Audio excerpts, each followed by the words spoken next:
Ei, meus amados irmãos da Igreja Batista Betel, igreja que mora do meu coração, que tem um pastor que eu amo muito, pastor Clébio, a Daniela, minha amiga, tem vários amigos aí da época do Conjubamp, né, que eram congressos que edificavam tanto a nossa vida. A turma da Betel sempre estava presente, pastor Clébio, e é uma igreja que eu tenho muito carinho. Me manda um beijão aí para vocês. Sou pastor aqui na Igreja Batista Esperança. Você sabe que aqui eu sou um dos únicos pastores do Brasil que 90% da igreja é milionário. É porque eu sou pastor no bairro Milionários, entendeu? Alguém conhece? E a gente está aqui servindo a Deus. Vamos fazer agora dia 14 anos de existência da igreja, né? E é um povo muito amado, muito querido. Vou mandar esse vídeo lá para eles também. Eles compartilham também dessa fé. E que bom que vocês estão aí falando sobre fé, né? E eu tenho certeza que daqui a pouco vocês vão poder voltar a se reunir presencialmente, porque nada como estar junto, né? Desfrutar da comunhão, da companhia, e a gente precisa disso. Somos seres sociáveis, né? E precisamos da companhia, do ombro, do carinho um do outro. Daqui a pouco eu sei que todos vamos voltar às nossas atividades novamente e superar esse momento difícil.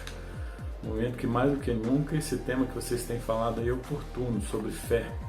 Porque nunca se viu tanta gente com medo. Esses dias eu visitei uma senhora e ela me atendeu da janela. Disse que ela está desde março sem sair de dentro de casa, morrendo de medo, né, de pegar o coronavírus. E parece que um espírito de pavor tomou conta da sociedade, do povo, né? As pessoas ficam vendo Rede Globo demais e vão enchendo a cabeça de más notícias. E olha, se a gente está falando sobre fé, a gente precisa entender que a nossa guerra é na mente. E o que nós temos colocado dentro da nossa mente. Se nós queremos viver em fé e vencer, porque a Bíblia diz que Deus não nos deu espírito de medo, mas Ele nos deu espírito de poder e de moderação, de sabedoria.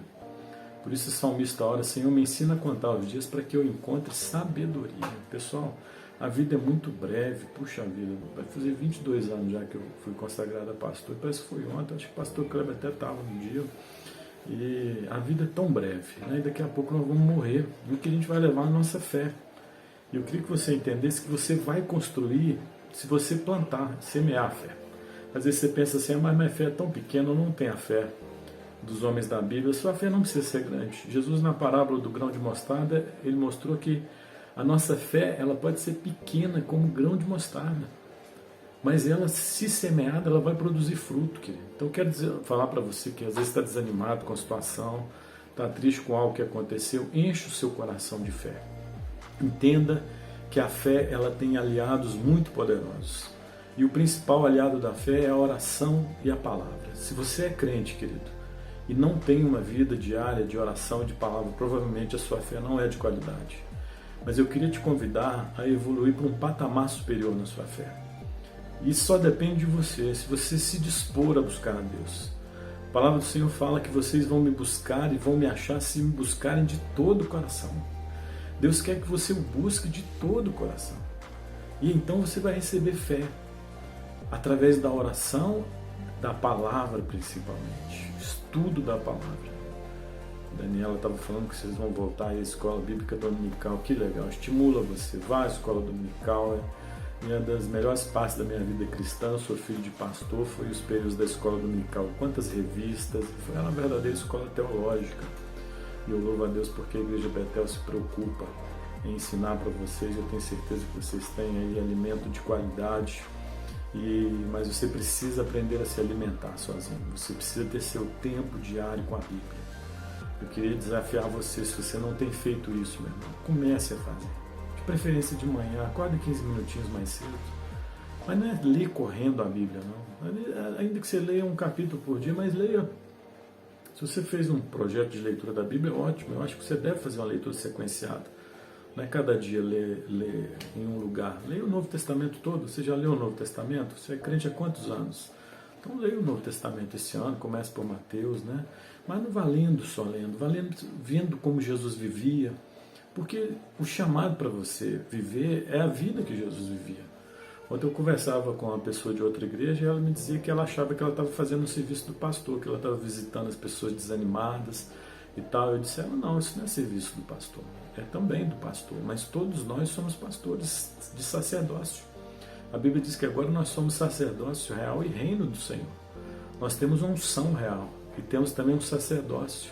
E é nosso dever cuidar uns dos outros, amar uns aos outros, compreender uns aos outros, perdoar uns aos outros. Eu falo que igreja é uma família, né? E família tem defeito, mas a gente resolve que vai caminhar junto, apesar dos nossos defeitos, né? E para você então ter essa fé de qualidade, você precisa se aplicar ao estudo da Bíblia. Adquira uma Bíblia de estudo, tenha dicionários. Hoje a internet pode ser uma ferramenta para você crescer. Você precisa ter seu tempo de estudo, porque senão você vai ficar estacionado em um nível ao qual Deus não gostaria que você ficasse. Deus quer levar você além. Às vezes alguns vivem como um fusca, mas Deus tem um chamado para mais, para a sua vida, para que você possa produzir mais. E para que você possa produzir, você precisa ter fé.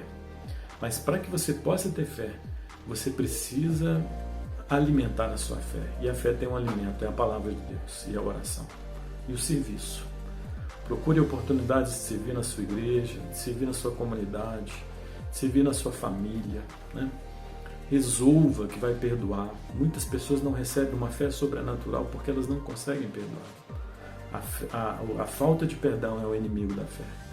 Se alguém te magoou, esquece, perdoa, assim como Jesus te perdoa. As pessoas falham, elas não são perfeitas. Resolva no seu coração. Perdão é uma decisão, eu creio. Assim como o amor é uma decisão. Uma decisão que pode tomar quem tem fé, quem alimenta a sua fé. Alguém já disse muito bem, alimente a sua fé e os seus medos morrerão de fome. Então quero convidar você a ser um estudante da Bíblia. É isso que vai trazer crescimento para a sua vida. Um autodidata. Eu conheci ao longo da minha vida cristã diversas irmãs que não tiveram o primário.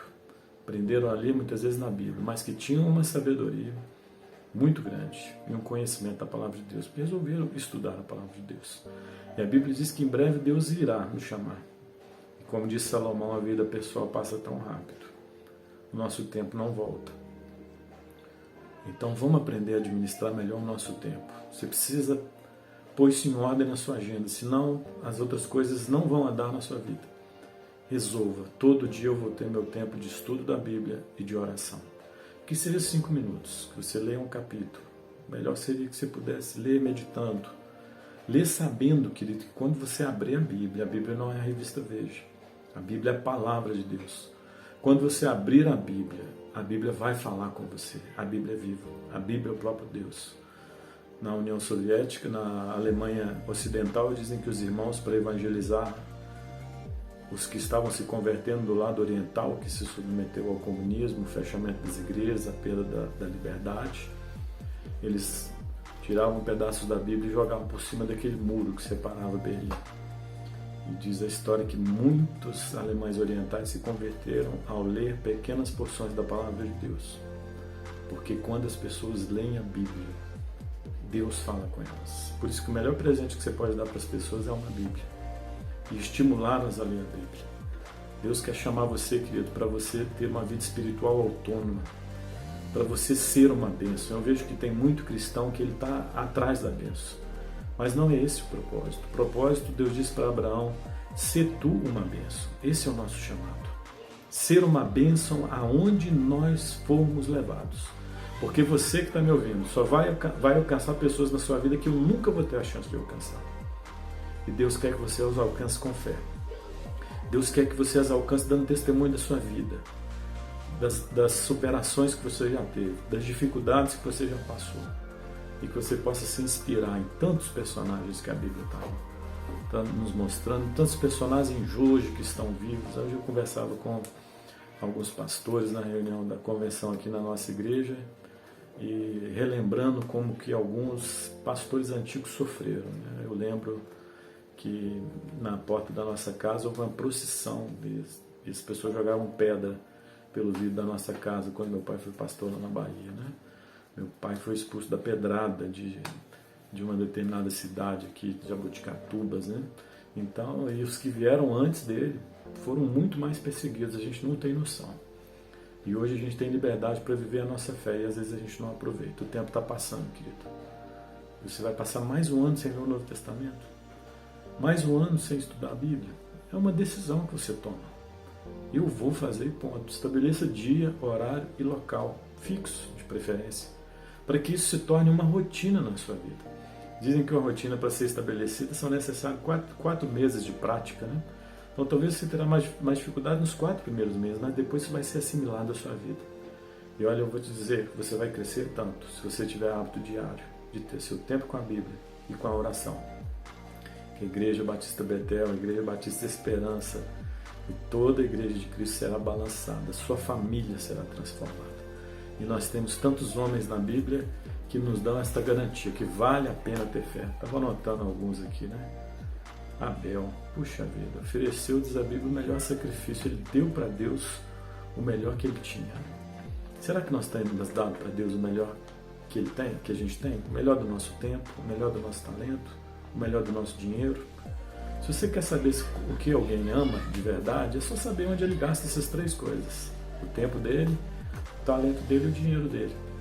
A gente viu aí um corintiano, quando o Corinthians foi disputar a final do Mundial lá em Tóquio, que terminou o noivado. Vendeu os móveis que tinha comprado para casa para comprar uma passagem para ir ver o Corinthians jogar na final. Abriu mão do seu futuro, de um casamento. Né? O cara de uma paixão. Ele demonstrou qual era a paixão do coração dele. A paixão maior do coração dele era o Corinthians. E às vezes, muitos cristãos, a paixão maior dele não é Jesus. Porque nós estamos, meus irmãos, sendo tão bombardeados. Precisamos estabelecer limite dentro da nossa casa, no uso dos eletrônicos pelos nossos filhos. Né? Conversava com um psiquiatra essa semana dizendo que tem atendido várias crianças que têm tido distúrbios mentais por causa do excesso de tela, de informação, de luz no cérebro. Né?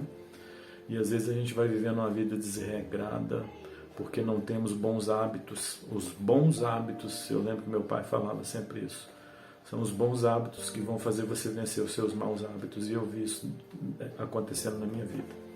Através da palavra de Deus, Deus me purificando, Deus me santificando, Deus falando comigo, Deus me usando, porque eu resolvi que eu preciso todos os dias me alimentar. Então faça essa resolução. E então você poderá viver uma vida de fé. Deus tem tantos milagres, querido, para nós. Alguém já contou aí, diz que são milhares de promessas que nós temos na Bíblia. Mas como é que nós podemos ter acesso às promessas se nós não conhecemos? Por isso que a Bíblia diz: o meu povo é destruído porque lhe falta conhecimento. Invista, resolva nesse ano de 2021 que você irá aproveitar todas as oportunidades de crescer. Se sua escola vai ter escola dominical, resolva você, aluno da escola dominical. Se vai ter um culto de estudo bíblico, resolva, eu vou frequentar esse estudo bíblico porque eu quero crescer. E a gente cresce muito também ouvindo as pessoas que Deus coloca sobre nós, sendo fiéis a elas, honrando a elas.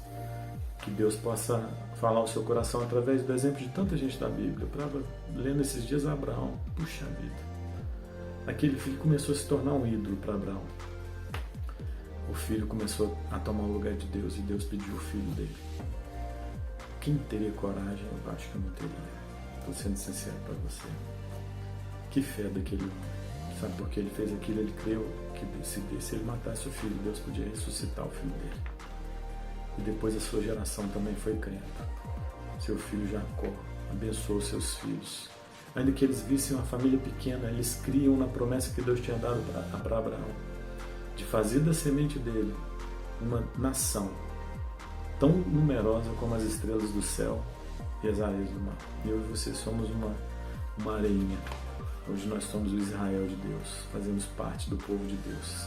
Jacó, José, puxa vida, José quando morre, pede como último pedido que eles tirem os ossos dele do Egito.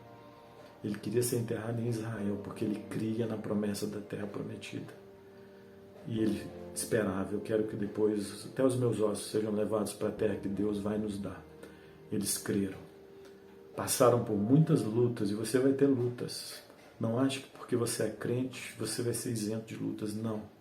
E às vezes Deus usa até as lutas e os problemas para forjar você. Sofrimento não quer dizer que Deus não te ama. Paulo escreve para a igreja, ali em 1 Pedro capítulo 4, versículo 12, dizendo para ele: irmãos, não estranhei o fogo ardente que vem sobre vós. A prova faz parte da vida. Mas eu queria que você encarasse a prova com mais leveza, meu irmão. Não se desespere. Você não é como aqueles que não creem. Saiba que vai passar esse tempo difícil. Enche o seu coração de fé. Enche o seu coração com a palavra de Deus. Fuja de má notícias. Desliga um pouco. Pare de ver esse jornal super. Assistir jornal da Globo. Dá um tempo para sua mente. Comece a encher sua mente com coisas boas.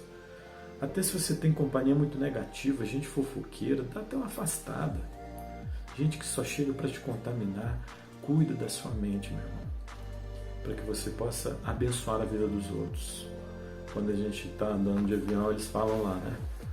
Se a cabine for despressurizada, vai cair uma máscara de oxigênio sobre você. Mas coloque primeiro a sua, para depois você colocar na pessoa que está do lado. Porque se você for tentar colocar primeiro na pessoa, você vai perder a consciência. E nós temos que aprender a cuidar bem da gente, meus irmãos. A vida está passando rápido. Vamos semear boas sementes, vamos semear fidelidade, compromisso, com a oração, com a leitura da palavra, com a igreja local, com as coisas que Deus ama, que Ele estabeleceu. E vamos ser como os bereanos, né? Eu acho legal que Paulo vai pregar em Bereia e diz lá que os irmãos iam consultando na Bíblia para ver se o que o Paulo estava falando estava de acordo com a palavra de Deus. Eu sonho numa igreja em que os irmãos estejam nesse nível, que eles consigam identificar. A Bíblia fala de uma igreja que o Senhor Jesus elogiou ela, porque eles não aceitavam os nicolaítas, eles não aceitavam a heresia. E nós temos que ser pessoas, então, centradas na palavra do Senhor, crendo que o Senhor vai nos usar, crendo que a nossa fé vai prevalecer. Puxa vida, Isaac, Moisés, lá em Hebreus 11, se não me engano 23, fala que Moisés, pela fé, recusou ser chamado filho da filha de Faraó, preferindo ser maltratado com o povo de Deus em Israel, porque cria numa promessa futura, no galardão que estava reservado para ele. Meu irmão, Moisés abriu mão de uma vida no palácio, de uma vida real, tendo qualquer carro, qualquer mulher talvez que ele quisesse, e tantas coisas, tanta comodidade. Ele seria talvez o futuro faraó do Egito, o homem mais poderoso da terra. Mas ali abre mão pela fé, porque ele entende que ainda que ele passasse uma vida de sofrimento ali no deserto, entre aspas, ele estaria cumprindo a vontade de Deus. O melhor lugar para a gente estar é na vontade de Deus. Por isso todos os discípulos terminaram pobres e assassinados, mas terminaram felizes de poder dar a vida pelo Mestre. Eu queria convidar você a ter uma fé que entrega a vida pelo Mestre, que coloca o Mestre como o maior e o melhor da sua vida. Martinho Lutero dizia que o coração humano é uma fábrica de ídolos. Quantas vezes, meus irmãos, temos colocado ídolos no nosso coração? Temos hábitos que se tornaram ídolos na nossa vida. E eles vão tomando o lugar de Deus. E a Bíblia chama isso de idolatria. Ele tem que ser o maior. Temos que amá-lo com todo o nosso ser. Amá-lo com toda a nossa vontade, com todo o nosso entendimento. Tem tanto exemplo de fé que eu anotei aqui, bonito na Bíblia. O tempo está chegando aí, eu vou obedecer o tempo que me passaram. Nem se a gente fala demais, né?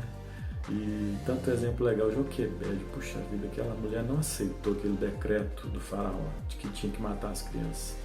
E ainda convenceu as parteiras a não assassinarem as crianças que o faraó tinha mandado matar. Dentre elas o filho dela, que ela guardou até quanto pôde. Depois colocou na cestinha. E a providência divina fez Moisés ir parar no lugar onde estava se banhando a filha de Faraó. A mulher já olhou para ele e se afeiçoou a ele e disse: esse é o filho que eu sonhava ter. E dos deuses mandaram para mim. Realmente foi Deus que mandou. Porque Deus tinha um propósito maravilhoso na vida de Moisés, que passava pelo palácio, pelo deserto. E na nossa vida também nós vamos poder oscilar entre os palácios e os desertos. Mas que nos momentos difíceis a gente possa provar a nossa fé. Porque é muito fácil ver uma vida de fé quando está tudo dando bem.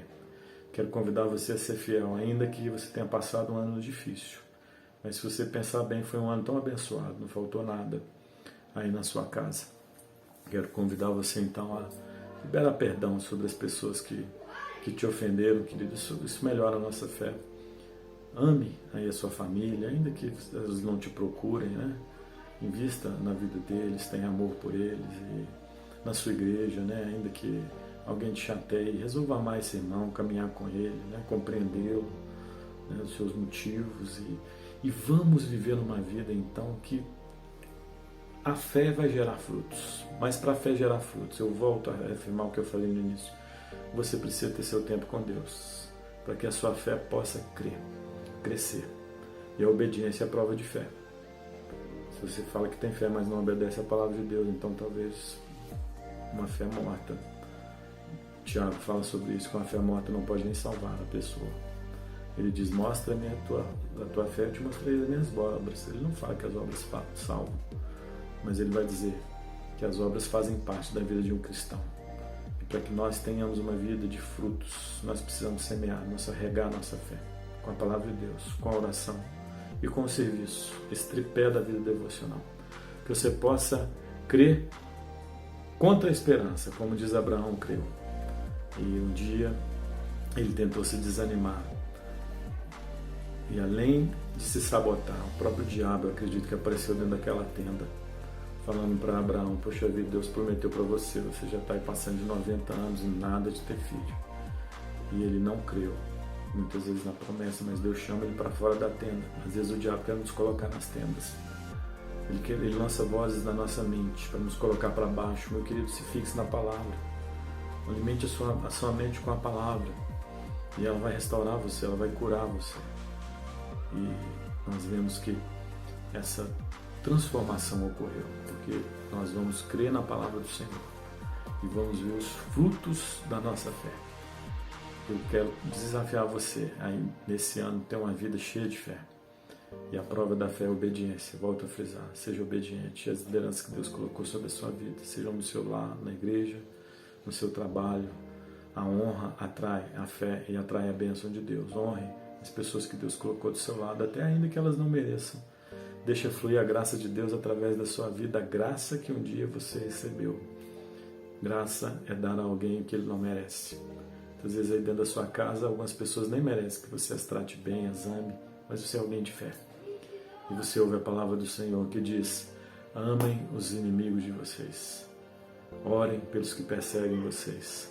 E aí quando a gente vai conhecendo a Bíblia, colocando ela em prática, a nossa vida vai sendo transformada. Nós vamos crescendo em todas as áreas e esse crescimento alcança a nossa família, os nossos amigos. Não aceite, querido, uma vida espiritualmente morna. Muitos cristãos estão mornos, porque eles já perderam o hábito de diariamente buscar a Deus, ter intimidade com Deus, ter relacionamento com Deus. Que você possa cultivar isso na sua vida. E olha, eu garanto para você, a sua vida será transformada.